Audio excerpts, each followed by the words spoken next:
नाम शुमाइला अशरफ है। कल दिन 12:30 और 1 के दरमियान में अपने घर के बाहर खड़ी थी। मैंने बाजार जाना था। मेरे सामने गाड़ी में मियां अब्दुल मतीन, मौजूदा हुकूमत पीटीआई का ये कोई बाअसर शख्सियत है।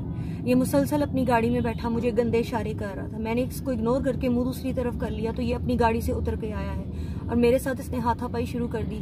मेरा स्वेटर फाड़ दिया, मुझे थप्पड़ मारे, मेरे पेट में टांगे मारी। मेरे हस्बैंड आए मुझे बचाने, इसने उनको भी नीचे गिरा लिया। इसके 5 गार्ड आ गए, उन्होंने मेरे हस्बैंड के बाजू पकड़ लिए और मुक्के मारने शुरू कर दिए। मैंने बचाने की कोशिश की तो इसके घर से इसका बड़ा भाई जावेद इकबाल सऊदी अरब से आया। वो आके उसने मुझे थप्पड़ मारने शुरू कर दिया और मेरा यहाँ गला उसने पकड़ लिया।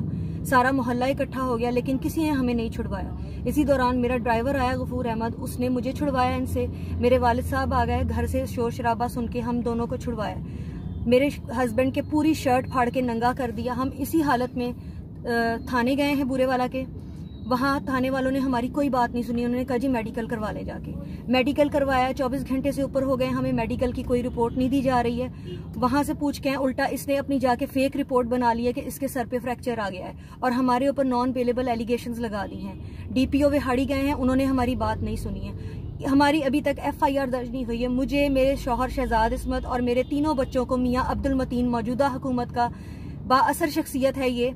इससे जान, माल और इज्जत का बहुत खतरा है। मेरी वजीर आजम इमरान खान, उस्मान बुज़दार साहब और आर्मी चीफ से रिक्वेस्ट है, प्लीज मेरी हेल्प की जाए। मेरी कोई हेल्प नहीं कर रहा है। मुझे खदशा है ये आज रात FIR हमारे खिलाफ करवा के हमें उठवा लेगा। प्लीज मेरी हेल्प करें और इसको ज्यादा से ज्यादा शेयर करें। शुक्रिया।